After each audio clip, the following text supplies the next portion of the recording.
Welcome. आज Sunday का दिन है और मैं दफ़्तर में सुबह 10 बजे से मौजूद हूँ, बेशुमार काम कर रहा हूँ और जो फ़ीसें कमाई हैं उनके अंदर से पैसे थे वो मेरी जेब के अंदर मौजूद थे, तो मैंने कहा कि पुरानी किताबें ख़रीदनी संडे को ज़रूरी है। अगर मेहनत कर रहे हैं तो फिर मज़ा भी करना ज़रूरी है। आप तमाम दोस्तों के साथ हमेशा की तरह ये शेयर करना चाहता हूँ कि इस संडे बाज़ार से और इस संडे को बेशुमार अच्छी किताबें और सस्ती किताबें, आजकल रमज़ान चल रहा है और गर्मी और रमज़ान की वजह से काफ़ी सस्ती किताबें दोस्त वहाँ पे जो दुकानदार हैं वो दे देते हैं, क्योंकि उनकी मार्केट वगैरह आजकल काफ़ी लो जा रही है, ज़्यादा दोस्त नहीं आ रहे। So I found it quite useful. आप आज काफ़ी किताबें उठा के लाएँ। एक सबसे पहली किताब the one world school house. Salman Khan, अगर आपने खान लेक्चर्स नहीं देखे ऑनलाइन के ऊपर तो ज़रूर चेक, खान अकेडमी वालों के लेक्चर्स उसने बीच में एजुकेशन री imagined. I am quite interested भी, बिकॉज मैं लेक्चर्स कराता रहता हूँ, पढ़ता रहता हूँ, तो इंटरेस्टेड ऑन हिज पर्सपेक्टिव। किताब अभी तक नहीं पढ़ी, लेकिन उसने किताब एजुकेशन ऑन इंटरनेट और उसके बारे में homework, flipping the classroom, theory versus practice, और किस तरीके से ये बेहतर लोगों को ट्रेन किया जा सकता है। एज़ यू कैन सी कि मैं भी अपने लेक्चर्स में ये चीज़ें ट्राई करता रहता हूँ। So I am going to read this और इसके ऊपर शायद आपको थोड़ा सा फीडबैक वगैरह भी दूँ। दूसरा एक किताब यहाँ पे, ये भी वो भी 200 रुपये की, ये 300 रुपये की किताब मिली है, rules and tools for leaders, a down to earth guide to effective management. अब लोगों का, बेशुमार दोस्तों का ये ख्याल होता है कि जी लीडरशिप ऐसी होती है कि you are born to it, या आपके पर्सनल करिश्मा वगैरह। हम यहाँ पर ही प्रिंसिपली पाकिस्तान के अंदर फेल करते हैं, बिकॉज लीडरशिप और सिस्टम्स को और मैनेजमेंट को प्रॉपर्ली टेकअप ही नहीं करते। अभी खान साहब का was for example voted out yesterday, Shahbaz शरीफ साहब I think is a better manager, इसीलिए पंजाब वगैरह के अंदर वो परफॉर्मेंस वगैरह करते हैं। इंपॉर्टेंट चीज़ ये है, और इसके लिए मैं यही पॉइंट आउट कर रहा हूँ कि you need to be trained. आप भी आपका अगर अपना पर्सनल दफ्तर है, अपने पर्सनल लेवल के ऊपर आप जो चीज़ें भी देख रहे हैं, rules and tools for leaders बहुत अच्छी यूज़फुल किताब है। टीचिंग एंड रीडिंग, अपने आप एसोसिएट्स को कैसे करेंगे, dealing with the down side, decentralising और गेटिंग फीडबैक। अगर आप कोई काम कर रहे हैं, दफ्तर के अंदर चला रहे हैं, एसोसिएट्स को आप करते हैं, प्लस अकाउंटेबिलिटी भी होनी चाहिए। काम दिया तो टाइम के ऊपर बताएं। मैं अपने दफ्तर के अंदर फॉर एग्जांपल जो मेरे बेशुमार एसोसिएट्स हैं, काम दे देते हैं और वो बस चुप करके उसके ऊपर बैठे रहते हैं, काम करते हैं नहीं करते वगैरह, उसका फीडबैक नहीं देते। उनके ऊपर आप उनको जहाँ पे पावर करते हैं, उनको काम देते हैं, उनके ऊपर आपको डालने की ज़रूरत होती है कि वो बताएं भी। हायरिंग कैसे करते हैं, टीम मेंबर्स को अंडरस्टैंड कैसे करना, taking care of your people, monitoring but not cronyism के झोली चुक्की वालों को ना करो। जो काम करने वाले हैं, मेंटरिंग, सॉरी मॉनिटरिंग की जगह लिखा हुआ है, उनका बॉस बन के या उनके असिस्टेंट्स के ऊपर उनके स्किल्स भी डेवलप करो। Counselling associates, performance check list वगैरह की परफॉर्मेंस कैसे आप उनकी चेक करते हैं। Interesting once again. पिछले चंद माह से मैं कोई I have not been very very thorough with my bar council के अंदर फंसा रहा हूँ, तो अपना दफ्तर वगैरह के अंदर आई have not been very very pro active. Associates की हद तक अपना काम तो पूरा का पूरा कर लेता हूँ, लेकिन उनको जिस तरीके से अटेंशन देनी चाहिए और काम जो डेलीगेट करता हूँ, I think I am letting it slip. So once again किताबों का ये इंपॉर्टेंट चीज़ होती है कि वो आप पढ़ेंगे तो वो इश्यूज़ आपके जहन के अंदर दोबारा से रेज होते हैं। दूसरा यहाँ पे क्रिमिनल साइड के ऊपर, ये वैसे ही मैंने किताब उठा ली, अमेरिका के अंदर तो बहुत इस्तेमाल होती है, इंसानिटी प्ली कि कोर्ट्स के अंदर the uses and abuses of the insanity defence के, क्रिमिनल लॉ के अंदर के the person was insane. America से ये, अमेरिका में तो एज आई एम सेइंग बहुत ज़्यादा यूज़ होती है। मैं फौजदारी का इतना काम नहीं करता, मगर बेशुमार जगह के ऊपर, फॉर एग्ज़ाम्पल अभी जो केस ट्राई कर रहा हूँ उसके अंदर तैयार कर रहा हूँ, उसके अंदर दो केसेस के अंदर तो ये स्टांस लिया जा रहा है गिफ्ट को चैलेंज करने के लिए कि जी फलां बंदा एलडीए के सामने तो मोहतरमा पेश ही नहीं हुई, she was insane at that time और she was not in a right mind, और ये वो सारे का सारा। तो I might find something useful. किताबें देखें पीछे भी जो पढ़ी हुई हैं, उनका थद्दी लगाने का ये नुक्ता है कि एक नुक्ता मुझे इसके अंदर से अगर आपको मिल जाए, किताब सही गाइडेंस दे दें, तो आपकी सारी फ़ीस हलाल हो जाती। और ये किताब मैंने 200 रुपए के अंदर ख़रीदी, और अगर आपका लाखों का मुकदमा उस तरीके से आप जीत जाते हैं या आपको कोई उसके अंदर हेल्प मिलती है, तो बुरी ट्रांजैक्शन नहीं है। इसके साथ साथ ये 100 रुपए की वहाँ पे पड़ी मुझे मिली है, an introduction to Islamic economics, banking और कमर्शियल वाली साइड के ऊपर। This is something I want to look into. मेरा भाई असद कयूम जो है वो specialises in Islamic transactions, barrister भी है, सोलिसिटर भी है, मास्टर्स भी किया हुआ है और अब माशाल्लाह अपना अलहदा चैम्बर भी ओमान के अंदर शुरू किया हुआ है, माशाल्लाह ही इज़ डूइंग वेल। तो उसके साथ भी शायद शेयर करूँ, खैर ये तो बहुत बेसिक है उसके लिए, but something to for you to understand. साथ ही another skill that I definitely recommend, ये आपको अगर आप वहाँ पे अनारकली जाएँ तो इसकी 2-4 कॉपीज़ तो मैंने देखी है कि जेरड आई नियरनबर्ग की, कि नेगोशिएट अगर आप पार्टीज़ के साथ करते हैं कंटेम्प्रेरी नेगोशिएशन के अंदर he is considered very important. वकालत के अंदर आप बेशुमार सारे मुकदमे के अंदर मामलात नहीं होते, कई जगह के फॉर एग्जांपल इनहेरिटेंस के मुकदमों में ये स्किल आपके पास होना चाहिए, नेगोशिएट करके कि जी कुछ उनको भी दें और कुछ अपने क्लाइंट्स के लिए हासिल करें। और अगर आप प्रॉपरली नेगोशिएट करते हैं पार्टीज़ के साथ गुड फेथ वगैरह के अंदर, तो बहुत मुमकिनात के अंदर है। How to read a person like a book, हाँ इसकी और भी किताब लिखी हुई, वो भी बड़ी यूज़फुल है, वो भी चेक कीजिएगा। This I suggest art of negotiation के लिए कि आप कैसे हाउ टू रिकग्नाइज दूसरी पार्टी की नीड्स, व्हाट मोटिव, हमारी क्या मोटिवेशन है, हिडन अजम्पशंस क्या हैं, प्रिपेयरिंग फॉर नेगोशिएशन क्या सोचें, किस तरीके से उनको क्या ज़रूरत, किस चीज़ की ज़रूरत है, आपको किस चीज़ की ज़रूरत है, क्या चीज़ों की दोनों को ज़रूरत नहीं है, उसके ऊपर लड़ाई करने की कोई ज़रूरत नहीं। और मुख्तलिफ इलस्ट्रेशंस वगैरह एग्जांपल्स दी हुए हैं, अच्छी छोटी सी किताब है, वंस अगेन 100 रुपए की। एक 100 रुपए की और किताब पकड़ी थी, draft your own business letters के ऊपर एक दो और किताबें भी यहाँ पे पड़ी हुई हैं। दोस्त मेरे से बेशुमार पूछते हैं जी अंग्रेज़ी हम कैसे ठीक करें, ऐसी किताबें पढ़ के कि इसके अंदर फॉर एग्ज़ाम्पल कि अच्छी मुख्तलिफ़ चीज़ों के लेटर्स, मुख्तलिफ़ मामलात वगैरह के लिए, मुख्तलिफ़ कंपनी के लेटर्स वगैरह के, जिसके अंदर आप लिख रहे हैं clearing and forwarding letters, correspondents with railway transport companies, orders and their execution, cancellation of complaints, circulars, complaints कैसे लिखना है एजेंसी डिस्ट्रीब्यूशन के लिए, और ये मुख्तलिफ टॉपिक्स के लिए आप जहाँ पे अग्रीमेंट्स की भी, कन्वेंसिंग की भी किताबें ख़रीदते हैं तो ये this is quite good. In compliance of your order dated इतना इतना, we have the pleasure in informing you that we have sent the parcels of goods by passenger train and forwarded the documents through your banker. Elegantly लिखा गया है और अच्छे खतूत कैसे होते हैं, अगर आपकी नज़र से नहीं गुजरे ये पकड़ के खुद पढ़िए। अगर आपकी अंग्रेज़ी अच्छी नहीं है, ये इंडिया से बन छप के आई है I believe, goodwill publishing house की, के वाइट की, अगर आपको प्रॉब्ली ऑनलाइन भी मिल जाएगी। इस तरीके की किताबें भी पढ़ें कि जी आपका how you can improve your style, और अच्छी चीज़ें इस तरीके से पढ़ेंगे, उसने क्यों ये जुमले इस्तेमाल किए, क्यों ये लैंग्वेज इस्तेमाल की। It's very very interesting. ख़त का फॉर्मेट क्या होता है, do check it out. Once again 100-150 रुपए की ही थी।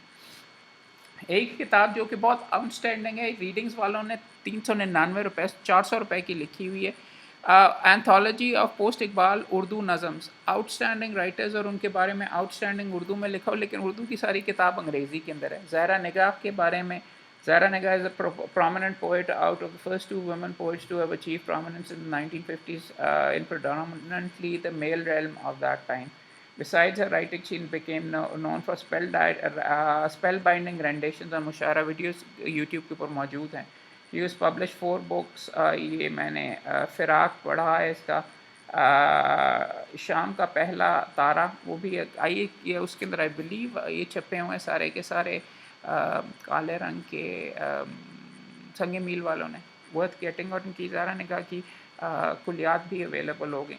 अब चीज़ ये है कि सारी की सारी नज़में उर्दू के बगैर अंग्रेज़ी में लिख दी हैं। जस्टिस के ऊपर for the blind girl who was sentenced under Hudood, अंग्रेज़ी में सारी लिखी हुई है। बहुत अच्छा होता अगर ये सामने उर्दू की भी ट्रांसलेशन, उर्दू भी ओरिजिनल अगर लिखी जाती। और इसके अलावा साकी फ़ारूकी, नून राशिद, फैज़ अहमद फैज़, दो दो तीन तीन दो दो ही नज़में सारों की इनके लेके, अज़ीज़ हामिद मदनी, ये मैंने नहीं पढ़ा हुआ, वज़ीर आगा को भी ज़्यादा नहीं पढ़ा, मुनीर न्याज़ी को बहुत पढ़ा है, ज़िया जलंधरी, अदा जाफरीन को पढ़ा, गिलानी कामरान, ये नाम भी आपको और ज़्यादा काफ़ी इसमें से मिल जाते हैं। और ये लेकर अगर आप पढ़ें, फ़ारूक हसन, अहमद हमेश, किश्वर नाहिद, बदन दरेदा वाला, खुर्शीद, शबनम शकील, खुर्शीद रिजवी, इफ्तिखार आरिफ, अब्दुल, ये सर्वे बहुत ज़बरदस्त है। वंस अगेन उर्दू वाली अगर साथ होती पोइट्री तो बहुत अच्छा होता। आई थिंक ओरिजिनल के अंदर शायद लिखा हुआ है कि फ़र्स्ट एडिशन जो कि ऑक्सफोर्ड यूनिवर्सिटी प्रेस ने छापा था, पाकिस्तानी उर्दू वर्स, ये लिस्ट में लिखा हुआ है कि वो बाइलिंगुअल एडिशन था। वो मैं एडिशन कहीं से ढूंढूंगा, मगर अभी के लिए ये भी बहुत यूज़फुल है, इट्स वर्थ रीडिंग, और दोस्तों से शेयर करने के लिए भी। साथ ही अनारकली से मुझे अनारकली से नहीं है, मेरे ख्याल में विजडम इन से मुझे मिली है 300 रुपये की। गुफ्ता गालिब, गालिब का लोग बहुत पसंद करते हैं, बट मैं जितना ज़्यादा गालिब को, आई मीन गालिब की जो बेहतरीन और जो वेल नोन गज़लें हैं वो तो बहुत ज़बरदस्त है। मगर मैंने हमेशा गालिब को बहुत ज़्यादा मुश्किल पाया है और पढ़ने की कोशिश की है। हर गज़ल के अंदर से हर तीसरा शेर ही, हर दूसरा तीसरा ही पसंद आता है। कई दफ़ा तो ये लगता है कि he is needlessly trying to be very very मुश्किल। आई डोंट नो, और लोग मुझे जूते मारेंगे, but I am not as impressed by him. But जैसे-जैसे मैं आई ग्रो ओल्डर, गालिब को भी मैं दोबारा बार से पढ़ता हूँ, और तशरीह वगैरह पढ़ के अगर उसके साथ आप पढ़ने की कोशिश करते हैं, इट्स ऑल राइट, बट इससे ज़्यादा बेहतर आई स्टार्टेड फाइंडिंग मीर तकी मीर, वो इतने मुश्किल नहीं थे। गालिब ट्राइज टू बी, अगर आप एज आई एम सेइंग कि वो जो सारे के सारे उनकी मशहूर वाली जो हैं वो तो इतनी स्कूल में हमें पढ़ा दी गई कि अब समझ आ गई हैं। आप उनको मैं जाते हैं, आपको भी और भी बहुत मामलात मिलते हैं। बट ये लिखी हमीदुल्लाह शाह हाशमी साहब ने, ये किताब लिखी है, एमए उर्दू, एमए उलूम इस्लामिया, पंजाबी, सारे बेशुमार डिग्रियाँ वगैरह ली हुई हैं, और उन्होंने मुख्तलिफ़ किताबें भी लिखी हैं। उनकी तशरीह है इंटरेस्टिंग, वहाँ पढ़ी थी, पकड़। एक किताब जो कि हर बंदे के पास होनी चाहिए इस सिस्टम के अंदर, फोलियो बुक्स ने छापी हुई है। सीएसएस के लिए जो किताबें यहाँ पे लोकल छपी हुई हैं बहुत अच्छी क्वालिटी की हैं। किताबों के भी प्रेसियस समरीज वगैरह मिलती हैं। ये है CSS कंपेनियन। सस्ती किताब 900, सस्ती नहीं, 950 रुपये, 1000 की है, 600-700 के अंदर ही मिल गई। मैंने नहीं पकड़ी।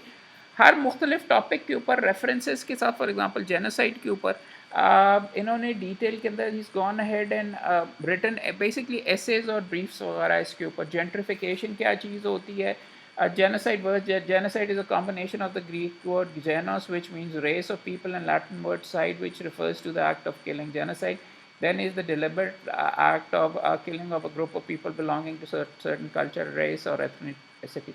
अंग्रेज़ी बहुत अच्छी लिखी, Alain Destexhe see genocide as the gravest of quotations भी मुख्तलिफ लोगों की, gravest and greatest of crimes against humanity, मुख्तलिफ किताबों का जिक्र किया हुआ है।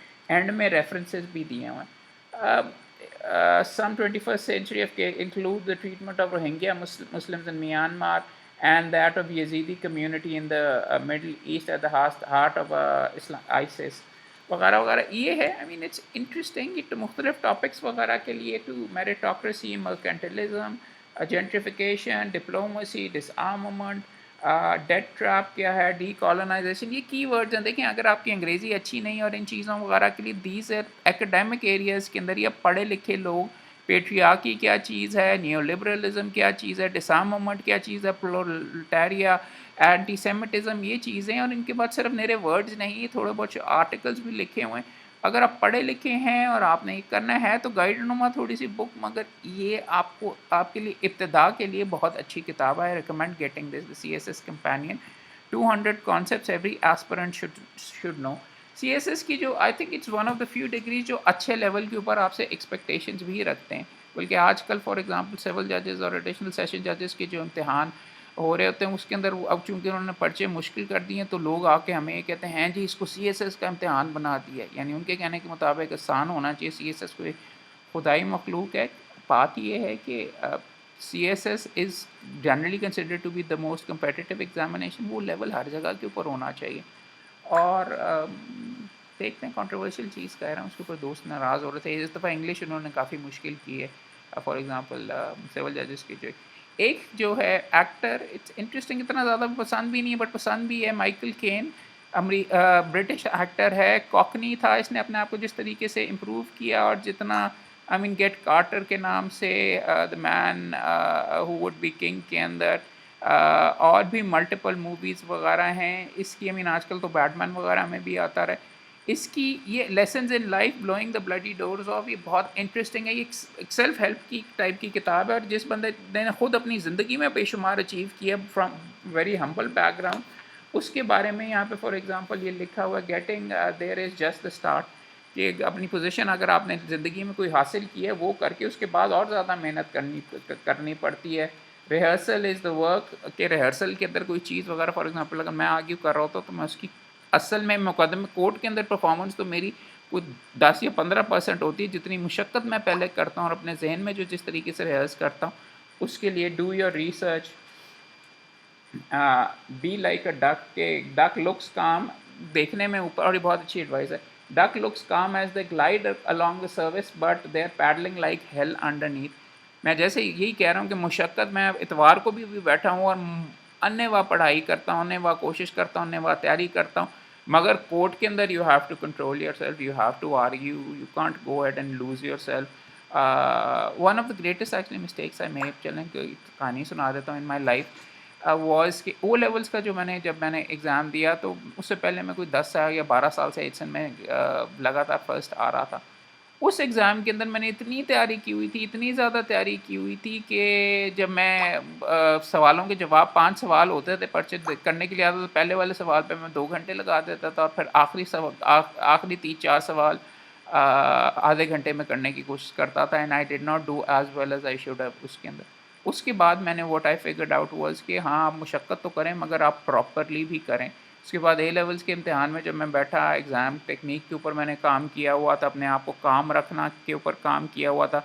ओ लेवल्स में मेरे हाथ काँपते थे बिकॉज़ टाइमिंग सही तरीके से नहीं थी, अपने आप को एग्ज़ाम टेक्नीक नहीं थी। It's all about developing technique as well, कि आप किस तरीके से अपनी ज़िंदगी में या जिस चीज़ में भी काम करते हैं। मेहनत मैं बहुत करता हूँ, लेकिन सही डायरेक्शन के अंदर करता हूँ, नोट्स प्रॉपर्ली बनाता हूँ, जो सवालात किए जा सकते हैं उनको करता हूँ, और फिर आप जाके वहाँ पे कोर्ट में कामली कंट्रोल के साथ वो करने से भी आता है, मगर if you improve your technique, और अगर आप बोलने में भी इतने अच्छे नहीं हैं, if you can improve your self in चीज़ों के साथ, तो इस तरीके की मैं कह रहा हूँ ना कि सेल्फ हेल्प की जो किताबें वगैरह होती हैं, वो देखते रहना चाहिए। ये किताब पहले से मैंने लेके पहले भी शायद ज़िक्र किया हुआ है, अमीर तैमूर की, तो उसके तैमूरी। आजकल मैं किताबें पढ़ रहा हूँ, उसके ऊपर भी अलहदा करूँगा, बादशाहों की उनकी ऑटोबायोग्राफ़ीज़ जो हैं, तो उसके जहांगीरी, तो उसके बाद बाबरी के बारे में तो मैंने ज़िक्र किया है, हुमायूं नामा उसकी मेरे ख़्याल में बीवी ने शायद लिखा हुआ था। ये सैयद अबुल हाशिम नदवी की ट्रांसलेशन है, 500 रुपये की किताब थी, 350 की मिली है उधर से संगे मील से। ये अभी तक पढ़ी नहीं, लेकिन पढ़ूँगा। अमीर तैमूर की एक किताब जो कि 200 रुपए की, कुकिंग का मुझे बहुत शौक़ है। घर जाके रिलैक्स करने के लिए और खाना अपना कंट्रोल करने के लिए भी खुद बनाएँ। वन ऑफ द बेस्ट जो कुक बुक्स अगर होती हैं, और टीवी के ऊपर इनके आप प्रोग्राम्स, और यूट्यूब पे भी द जेमी ऑलिवर के हैं, और ये इसकी सीरीज़ आई थी 30 मिनट मील्स की, कि खाना 30 मिनट में कैसे बनाएँ, क्या-क्या टेक्निक्स हैं, कौन-कौन सी चीज़ें हैं। One of the some of the best books you can find on cooking. और देखो इम्पॉर्टेंट चीज़ ये है कि आपको अपनी ज़िंदगी के अंदर ये स्किल्स वगैरह, हाँ, बावर्ची भी आपका बना सकता है, मगर ये जब आप करते हैं, you get a different sort of satisfaction, और हर किस्म की चीज़ करने की कोई ज़रूरत भी होती है ताकि आप अपने आप को इम्प्रूव करें। सो जेमी ऑलिवर की 30 मिनट मील्स, इसकी टीवी सीरीज़, जैसे कि मैं कह रहा हूँ, 15 मिनट्स मील्स की भी किताब आई है इसकी, और उससे देख के जल्दी में कैसे खाने की चीज़ें बना सकते हैं। It's very interesting. और जैसे-जैसे आप जाते हैं, और इम्पॉर्टेंट चीज़ देखें, अगर आपने आगे जाके एक उम्र में अपने खाने-पीने वगैरह को अगर आपने प्रॉपर्ली नहीं देखा, तो तबीयतें ख़राब होनी शुरू हो जाती हैं। और if you don't eat properly, मैंने फॉर एग्ज़ाम्पल रिसेंटली मुझे शुगर वगैरह का थोड़ा बहुत मसला वगैरह होता रहा, तो मैं अपनी शुगर वॉच कर रहा हूँ। मैं हैरान रह गया हूँ कि मैकडॉनल्ड्स का एक मील, जो मैं बड़े शौक से रोज़ रात को खाया करता था, जाके 2 बजे उठ के, 3 बजे वगैरह, उसने मेरे जिस्म के साथ क्या तबाही वगैरह फेरी, और उससे कितनी वो अनहेल्दी, और वो आपका शुगर स्पाइक कितनी ज़्यादा करती है, और आपकी बॉडी को कितना ख़राब करती है। ये चीज़ें, खाना वगैरह, जब तक आप खुद नहीं देखेंगे, न्यूट्रिशन को नहीं देखेंगे, ज़िंदगी के अंदर आपको जाके मसला पड़ेगा। सो ये चीज़ें जब आप कुकिंग करना शुरू करते हैं, कि क्या चीज़ आपके लिए अच्छी है, क्या चीज़ आपके लिए नहीं है, वो सारी की सारी चीज़ें करके, it's a healthy thing as well, cooking वगैरह करना। और दूसरा, हाँ, कुकिंग के साथ-साथ पैसे कमाओ भी, तो फिर 3365 वेज़ टू गेट रिच, ये वहाँ पे किताब पढ़ी हुई थी। मैंने कहा जी, ये कमाई वगैरह कर रहे हैं। एक चीज़ मेरे अंदर कमी कोताही रही, पैसों के पीछे मैं कभी नहीं भागा। शायद दोस्त ये कहेंगे इसलिए नहीं भागा कि तेरे पास हैं, या तेरी फैमिली की तरफ से तुझे मिल जाता है, तो ऐसी बात नहीं है। हाँ, बेशुमार चीज़ों में सपोर्ट करते हैं। मैंने खुद भी बीच में काफ़ी कमाया, लेकिन एक गलती हाँ मेरी रही है, मैंने इन्वेस्ट बिल्कुल भी नहीं किया। और अगर इस मेरी एज पे अगर आप आ जाते हैं, तो बच्चों ने आगे पढ़ने के लिए भी जाना है, 15 और चीज़ें, और लोगों के पास बहुत ज़्यादा प्रॉपर्टीज़ हैं, मेरे पास नहीं है। मैं पढ़ के आपकी नेकनामी वगैरह ही मेरे ख्याल में मैंने लिए, ये सारे वीडियोज़ पे और लेक्चर्स पे और किताबों पे और इन चीज़ों वगैरह के ऊपर खर्चा करने के। लेकिन investment is something you can actually do rather than get quick. करने के लिए, अपने बच्चों के लिए और अपने उनके लिए अगर आपने करना है, तो गेट रिच क्विक नहीं लिखा हुआ, वैसे ही देखें 365 ये करके, और छोटी छोटी एडवाइस लिखी हुई है। The earlier you begin saving the smaller the amount you must save monthly to reach the same goal. सही है, अगर मैं पहले सेव करना शुरू किया तो आप करता हूँ 10-15 या दोस्त कहते हैं कि 25% लेके आप सेविंग में रखें, बिकॉज बीमार भी हो सकते हैं, और भी लोग बीमार हो सकते हैं, और भी आपकी ज़िंदगी में ट्रेजेडी आ सकती है, तो you should also always have savings वगैरह। अगर कमाई कर रहे हैं तो दोस्त तो कहेंगे कि यार यहाँ पे तो रोज़ी रोटी थोड़ी जाती है, तो तू ये कर रहा है, बट ये उठाई है मैंने किताब, आगे देख कर। एक बंदा जिसको मैं अपना सेकंड बेस्ट फेवरेट राइटर कहता हूँ, Bill Bryson, a short history of nearly everything, इसने लिखी हुई। ये किताब मेरे पास हार्ड कवर में पड़ी भी हुई है घर पे, बट ये मुझे 250 रुपये की मिल रही थी पेपर बैग के अंदर, ये मैंने उठाई है एट होम। ये पढ़ने के काबिल किताब है। हर घर के हर कमरे के ऊपर अलग अलग चैप्टर लिखा हुआ है कि डाइनिंग रूम से वो शुरू होता है, और वो बताता है कि जी डाइनिंग रूम की क्या हिस्ट्री है, वहाँ पे खाना कैसे खाया जाता है। अच्छा, खाने के अंदर स्पाइसेस हैं, स्पाइसेस कहाँ से आती हैं, इंडिया से आती हैं। स्पाइसेस की वजह से गोल्ड, और वो बताता है कि सिल्वर से ज़्यादा कत्ल व गारत हुआ है तारीख़ के अंदर। कौन सी स्पाइस थी पहले, कौन सी इस्तेमाल की जाती थी, बाद में कैसे इस्तेमाल की जाती थी। ये सारी की सारी ड्राइंग रूम के ऊपर स्कलरी लाडर, हर कमरे के ऊपर प्लम रूम, बेडरूम में जी बिस्तर कैसे होने शुरू हुए, पहले कॉमन हुआ करते थे फैमिली के लिए, और गद्दे के अंदर कितनी बीमारियां होती हैं, पहले किस किस्म का गद्दा होता था, उसके अंदर क्या डाला जाता था, पहले पर डाले जाते थे, अब स्प्रिंगों वाले आ गए, ये वो। It is absolutely fascinating. Bill Bryson जिस चीज़ के ऊपर जो भी लिखता है, वो हर सफ़े से कुछ ना कुछ पढ़ने से कोई नई चीज़ पता चलती है, और ईज़िली। और इससे ज़्यादा किताब मेरी पसंदीदा है, short history of nearly everything at home. फिर इसने एक नई किताब जो उसकी लेटेस्ट है, वो द बॉडी के नाम से है, ह्यूमन बॉडी के हर अज़ा के बारे में इसने लिखे हुए हैं चैप्टर्स वगैरह, बहुत ज़बरदस्त। और ऑडियो बुक्स पे अगर मिले तो वो पकड़ के ज़रूर देखिए। टेनिस में बहुत शौक से खेलता हूँ, उसके लिए एक छोटी सी किताब है, हाँ, डीके की। फॉर एग्जांपल डीके, इस कंपनी की जो भी किताब होती है हमेशा ख़रीदें, बिकॉज इनकी किताबें हमेशा बहुत यूज़फुल होती हैं। 101 एसेंशियल टेनिस टिप्स, कहाँ हिट, कहाँ पे आगे कर रहा है। ये देखिए यहाँ बेशुमार बंदे यहाँ पे जब अपनी बॉडी के पास जब बॉल आ जाती है मारते हैं, अगर पावर जनरेट करनी है तो आपने आगे करनी है। फॉलो थ्रू कितना करना चाहिए, Nadal goes across his body, ये ऊपर को रैकेट लेके जा रहा है, स्टफ़ लाइक दैट। ये जो चीज़ें वगैरह बेसिक, मैं मोमिन को आजकल, मोमिन और फातिमा को टेनिस वगैरह दोबारा, गर्मी थोड़ी सी कम होगी तो दोबारा करवानी करूँगा। तो टेनिस के ऊपर एक्सरसाइज, ये ऊपर सारे के सारा कैसे स्ट्रेच करना है, क्या करना है, it's quite an interesting book. इससे ज़्यादा डिटेल्ड बुक्स भी हैं, बट ये छोटी सी आपको ये 100 रुपये की मिल रही थी, उठा ली। दूसरी चीज़, दोस्त खेलते हैं, मैं नहीं खेलता, बट सीखना चाह रहा हूँ कि पोकर कैसे खेलते हैं, ताश, वो उठाऊँगा। अनदर टेनिस के अंदर one of the most underrated मगर one of the most fighter था टोटल, जिमी कॉनर्स की ऑटोबायोग्राफी है द आउट्स। टेनिस की अगर हमने ऑटोबायोग्राफीज पढ़नी काफ़ी आती हैं, दो आपको मैं डेफिनेटली सजेस्ट करूँगा। एक एंड्रे आगासी की है, ओपन के नाम से, वो आप पढ़ते हैं तो आप हैरान रह जाते हैं कि बंदा जो इतना वर्ल्ड नंबर 1 रहा है, how much he used to hate tennis. उससे थोड़ा सा बेहतर someone who absolutely loved winning was Pete Sampras. Pete Sampras की I think mind of a champion नाम है उसकी शायद किताब का, वो ऑटोबायोग्राफी पढ़ें, वो पढ़ने के काबिल है, ऑडियो बुक्स के ऊपर सुनने की भी काबिल। जिमी कॉनर था, इन सारों से पहले आया था, world age in for the longest time world number 1 का भी रिकॉर्ड होल्ड करता रहा, बदतमीज़ था हर बंदे से। इंटरेस्टिंग चीज़, इसकी माँ ने इसको ट्रेन किया था टेनिस के ऊपर, और माँ और आंट ने इसको ट्रेन वगैरह किया हुआ था, और क्रिस एवर्ट लॉयड के साथ भी बीच में ही यूज्ड टू डेट, और ये वर्ल्ड नंबर 1 भी रहा है, and he everyone used to hate him. John McEnroe और इसकी जो आपस में लड़ाई वगैरह थी, one of the ugliest style के लिहाज से टेनिस प्लेयर, वुडन रैकेट से शिफ्ट किया विल्सन के ऊपर, आपने इसको लोहे का हुआ करता था, कम बैक वगैरह, लेकिन नेवर से डाई एटीट्यूड। इसकी यूएस ओपन के अंदर चंद मैचेस, अभी आई थिंक माइक पेनफर्स के साथ भी खेला था, और अब आई थिंक 30 या 38 साल की एज के अंदर जो उसने कम बैक वगैरह किया था, उसकी वजह से भी बहुत याद किया जाता है, बल्कि उसकी वजह से और ज़्यादा पसंद किया जाता था। जब when he was world number 1 for the longest time, इतना पसंदीदा लोगों का नहीं था। जिमी कॉनर्स और मैकनरो की आपस में भी बड़ी लड़ाई हुआ करती थी। हाँ, और इसका एक for example, it's really interesting, इसका ये था when he came in as a young man, I think I can't, Ken Rosewall था शायद, कि अब वो भी पढ़ने के काबिल है। वो अपनी लकड़ी के रैकेट के साथ इसका कर रहा है, and he was on the way out. He was Jimmy corners was the new new guy. Wimbledon के अंदर भी आई बिलीव विंबलडन के 2 जीते हुए हैं इसने।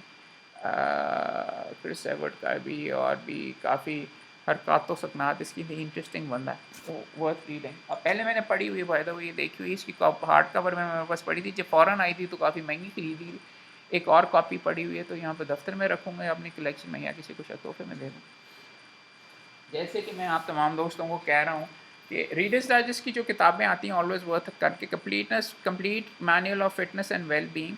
ज़िंदगी के अंदर बेशुमार चीज़ें हैं। आप जैसे जैसे मेरी तरह बुढ़े होते हो ही जाते हैं, तो आपको पता चलता है कि जी आपने आ, अपने बॉडी का आप अपना ख्याल नहीं रखेंगे, आप एक्सरसाइज नहीं करेंगे, आप फिट वगैरह नहीं रहेंगे, रोज़ आप एक्सरसाइज नहीं करेंगे। तो मैं चूँकि आजकल अपनी शुगर वगैरह भी चेक करता रहता हूँ, उसके बगैर आपकी बॉडी के साथ अंदर क्या हो रहा होता है और कितना अज़ाब से आपकी बॉडी गुजरी होती है, वो आपको पता चलता है।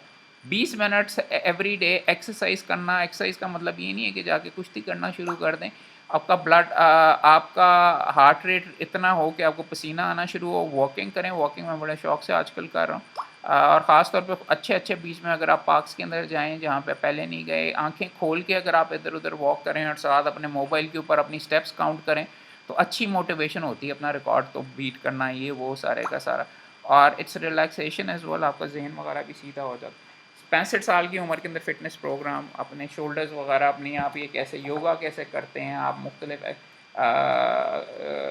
चीज़ों वगैरह के बारे में, मेच्योरिटी, सेक्सुअलिटी का भी लिखा हुआ है बीच में। दांत कैसे दांत तक कैसे करते हैं, और दांत के अंदर जो चीज़ें हैं उनको कौन से दांत किस चीज़ की चीज़ें करके डेंटल फ्लॉस इस्तेमाल करना है, क्या करना है, फैमिली फिटनेस, योगा, हर चीज़ का इसके अंदर लिखा हुआ है। ये मुझे मिली है आई थिंक 350 रुपये की।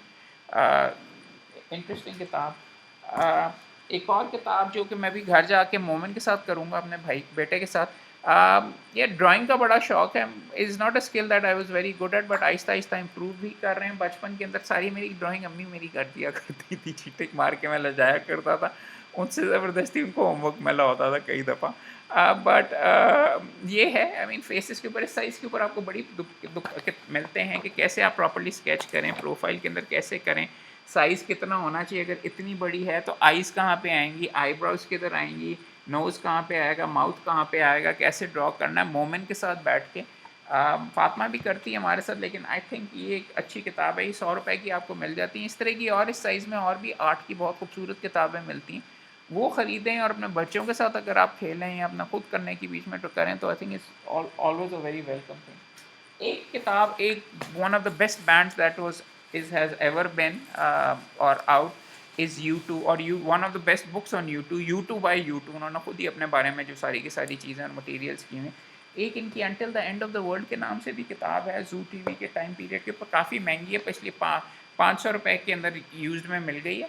तो ज़ू टीवी के ऊपर एक ग्राफिक्स, ये वो सारे के सारे एक से बेहतर एक स्टाइल के अंदर है। म्यूज़िक का अगर आपने इनकी मौसीकी नहीं सुनी तो ज़रूर सुने, बिकॉज U2 पोलिटिकली भी एक्टिव था, और one of the most meaningful और म्यूज़िकली भी adventurous bands you are likely to come. Recent albums को इतनी अच्छी नहीं है, मगर Achtung Baby, Joshua Tree, Rattle and Hum, वो वाली उस टाइम पीरियड की जो एल्बम्स हैं, आफ्तुंग बेबी है, उसके बाद फिर पॉप, रियली रियली रियली, और Zooropa, really really good album, worth get. एक बंदा जो कि आई एब्सोल्युटली हेट, मगर इसकी इसकी जो सक्सेस है इट स्पीक्स फॉर इटसेल्फ। हो जोसे मोरिन्यो पोर्चुगल से आया, चेल्सी का रहा, रियल मैड्रिड का रहा, चेल्सी में मल्टीपल टाइम्स आया, पोर्चुगल के साथ भी जी, पोर्चुगल कह रहा हूँ, पोर्चुगल की कौन सी टीम थी, एक सेकंड देख लेना, बार्सिलोना को भी हराया हुआ कोपा डेल रे में। और he used to come from, original team का नाम मुझे नहीं याद आ रहा। और ओरिजिनली इंटरप्रेटेड था, कोई इतना ज़बरदस्त खुद प्लेयर वगैरह भी नहीं था। ये बार्सिलोना के अंदर से शुरू, इब्तदा इसकी बार्सिलोना से थी, फिर रियल मैड्रिड का एंड में जाके कोच बन गया उनके सबसे बड़े दुश्मनों का। He used to be the interpreter for, वो ब्रिटिश क्या था, बॉबी रॉबसन, जब कोच था बार्सिलोना का, तो उसका इंटरप्रेटर और उसका सपोर्टर था बेसिकली। स्पेनिश और उर्दू के अंदर, स्पेनिश और इंग्लिश में ट्रांसलेट वगैरह किया करता था, बट एंडेड अप, और एटीट्यूड बड़ा प्रीमियर लीग के अंदर छा गया था जब आया यहाँ पे चेल्सी वगैरह के लिए। तो इज़ वन ऑफ द, ना चाहते हुए भी आई हैव टू एडमिट कि one of the greatest football coaches about further anatomy of a winner. So अंदर से how he does what he does to stay on the tin, born into football, ये तस्वीरें वगैरह जोसे Mourinho. इसकी team का क्या नाम था यार, पहले जो सबसे पहले इसकी तस्वीरों में लगा हुआ है, इसकी पहले तस्वीर उसका नाम था Porto, FC Porto, I think Porto, European. हाँ, ये कह रहा हूँ ना कि जिसका ये इंटरप्रेटर था बॉबी रॉबसन के साथ, रोनाल्डो जो दूसरा वाला रोनाल्डो नज़ेरियो जो है उसके साथ। हाँ, इसने चैम्पियंस लीग जीती थी यहाँ पोर्टो के साथ। That is where he really became, कि बहुत छोटी सी टीम, नॉन मशहूर टीम के साथ इसने he went ahead and won. और ये very very interesting as I am saying Mourinho की। तो अब ये किताबें हैं शायद और भी पढ़ी होंगी भी पुरानी, यहाँ पे सारी की सारी जमा करके, लेकिन अब टाइम हो गया कि मैं बैठ के दोबारा काम करना शुरू करूँ। तो आप तमाम दोस्तों के साथ मुझे सुनने का, बर्दाश्त करने का बहुत बहुत शुक्रिया। I hope you enjoyed this video. Upload करूँगा, कमेंट हमेशा की तरह दोबारा ज़रूर कीजिए, इसे शेयर कीजिए, ज़्यादा से ज़्यादा शेयर कीजिए। और एक चीज़ मुझे बड़ी पसंद है, हर बुक शॉप, ये खासतौर पे संडे बाज़ार जाता हूँ, हर जगह पे दोस्त मुझे रोक के मिल के कहते हैं, आप अहमद के ही हूँ मैं, मुझे बहुत अच्छा लगता है। तो ज़रूर गप लगाइए और आके मिलिए वगैरह, बिकॉज़ किताबों के साथ के पढ़ना और उसके बाद उनके बारे में बात करना मेरा पैशन है। आप तमाम दोस्तों से बात भी करना और उसको मैं स्प्रेड करने की कोशिश कर रहा हूँ, ताकि आप दोस्त भी एंजॉय किया करें जो जिन चीज़ों का मुझे इतना शौक़ है। इसी से ज़िंदगी है वैसे, और इसी से और जो जो चीज़ें पसंद आती हैं फिर उन पे लिखने की भी कोशिश करें। मैं यहाँ पे आपके साथ बातें भी वगैरह भी इसके बारे में कर रहा हूँ, और बातें फिर आगे आइंदा भी होती रहेंगी। खुश रहें, संडे एंजॉय करें। आई होप रमज़ान आपका अच्छा गुज़र रहा होगा। मुल्क के लिए, तमाम दोस्तों के लिए दुआ कीजिएगा। थैंक यू, शुक्रिया।